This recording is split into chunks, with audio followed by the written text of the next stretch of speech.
സ്ഥാനാർത്ഥികൾ പ്രചരണ രംഗത്ത് സജീവമായതോടെ മധ്യ കേരളത്തിലും ഇടത് ക്യാമ്പ് ആവേശത്തിലായി. ആദ്യഘട്ടമായി പ്രമുഖരെ നേരിൽ കണ്ട് പിന്തുണ തേടുന്ന തിരക്കിലായിരുന്നു ഇന്ന് സ്ഥാനാർത്ഥികൾ. ചാലക്കുടിയിലെ ഇടതു സ്ഥാനാർത്ഥി പ്രൊഫസർ സി രവീന്ദ്രനാഥ് കുന്നത്തുനാട് നിയമസഭാ മണ്ഡല പരിധിയിലെ അമ്പലമുകളിൽ നിന്നാണ് ആദ്യദിന പര്യടനം തുടങ്ങിയത്. വൻ വരവേൽപ്പാണ് വ്യവസായ മേഖലയിൽ ഇടത് സ്ഥാനാർത്ഥിക്ക് ലഭിച്ചത്.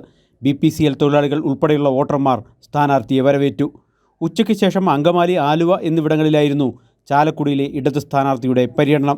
വിവിധ സ്ഥാപനങ്ങൾ സന്ദർശിച്ചും വ്യക്തികളെ നേരിൽ കണ്ടും വോട്ടുറപ്പിക്കുന്ന തിരക്കിലായിരുന്നു എറണാകുളത്തെ ഇടതു സ്ഥാനാർത്ഥി KJ Shine teacher. Zero Malabar സഭ ആസ്ഥാനമായ കാക്കനാട് സെൻറ് തോമസ് മൗണ്ടിലും KCBC ആസ്ഥാനമായ പാലാരിവട്ടം POCയിലും സന്ദർശനം നടത്തി സ്ഥാനാർത്ഥി വോട്ടഭ്യർത്ഥിച്ചു. വൈദികരും ജീവനക്കാരും ചേർന്ന് സ്ഥാനാർത്ഥിയെ വരവേറ്റു. ആലപ്പുഴയിലെ സ്ഥാനാർത്ഥി AM ആരിഫും മാവേലിക്കരയിലെ സ്ഥാനാർത്ഥി CA അരുൺകുമാറും തിരുവനന്തപുരത്തായതിനാൽ ഇന്ന് പ്രചരണ രംഗത്തുണ്ടായിരുന്നില്ല. എന്നാൽ പ്രവർത്തകർ ഇരുവർക്കുമായി മണ്ഡലത്തിൽ സജീവമായിരുന്നു. ഇടുക്കിയിലെ ഇടതു സ്ഥാനാർത്ഥി അഡ്വക്കേറ്റ് ജോയ്സ് ജോർജ് ജന്മനാടായ ചെറുതോണി പ്രദേശത്തായിരുന്നു ഇന്ന്. സുഹൃത്തുക്കളെയും പ്രമുഖരെയും സ്ഥാനാർത്ഥി നേരിൽ കണ്ട് പിന്തുണ തേടി. തൃശൂർ മണ്ഡലത്തിലെ LDF സ്ഥാനാർത്ഥി VS സുനിൽകുമാർ ഗുരുവായൂർ, തൃശൂർ, വെള്ളാനിക്കര എന്നിവിടങ്ങളിൽ വിവിധ പരിപാടികളിൽ പങ്കെടുത്തു.